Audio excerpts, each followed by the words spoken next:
It's a well-known inside Westminster circles, but not outside, that Starmer basically has let Ed Miliband shape UK response to the Iran conflict. This means our Prime Minister isn't in charge, and Miliband is. And that would explain why everything is so bloody awful. Miliband is an absolute failure at everything he does. This is a man who couldn't even wrestle a bacon sandwich. Now, critics have accused Keir Starmer of allowing the Energy Minister, Miliband, to exert outsized influence over Britain's response over the sort of Middle East conflict. And the criticism centres on the government's initial reluctance to allow US aircraft to operate from British bases during strikes against Iran.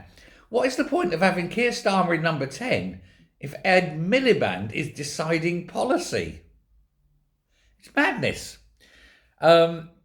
At the centre of the dispute was whether American bombers should be permitted to launch operations from UK-controlled bases, including those in Cyprus and Diego Garcia.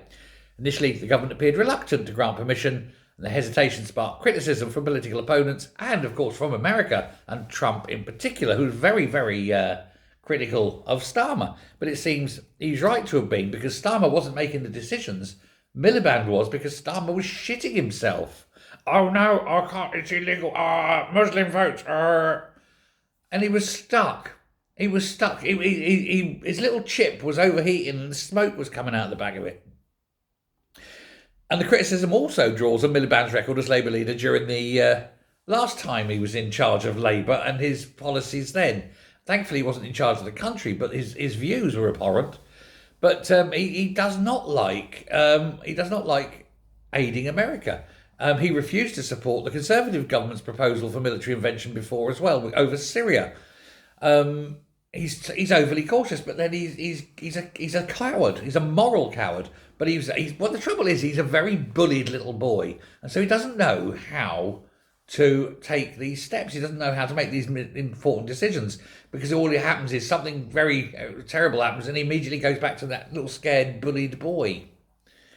And honestly, you can just imagine him being bullied. Yeah, there's no way he wasn't bullied. But anyway, so he had this thing over Syria, and now he's had this conniption fit over Iran.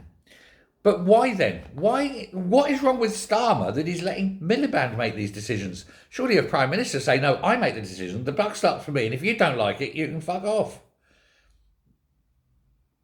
Is Miliband actually running the country? Is Starmer merely a figurehead? Because if he is, he's a shit one. But there we go. We need a better government. We need a different government. We need it now. Well, this country's screwed.